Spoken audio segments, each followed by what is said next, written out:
Brahimi, Channel 4 News. You said you wanted unity and stability. Does that mean Keir Starmer has your full support to stay on as Prime Minister?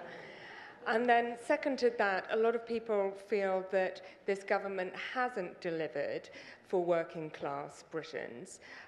That's why they're angry. That's why Labour is tanking in the polls. How long does the government and Keir Starmer have to change that? Yes, he has my support. The government has my support. And they had my support when I put myself forward for the by-election. Because, as I said at the end, I think you can't take it for granted that the politics that I'm speaking about gets to do what I'm saying today. You have to take on a politics that is seeking to do something very different and break up what has underpinned Greater Manchester's success. So I do feel we're at a crucial moment.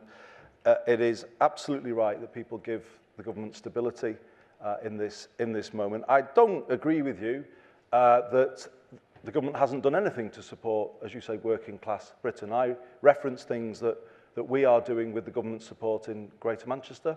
We are one of the few areas to give our 16 to 18-year-olds a free bus pass, to give them all that high aspiration coming through secondary school. We are building a new integrated technical education system called the Greater Manchester Baccalaureate, the MBAC, that is very much focused on the unsung kids, if you like, of Greater Manchester who've not had their education opportunities spoken up as much as those on the university route.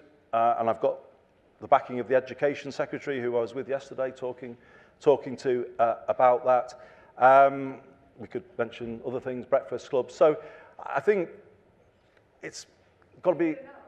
Well, it's a lot 2 years in, and I know people didn't necessarily applaud the freezing of rail fares, but it was an important move after years of relentless rises.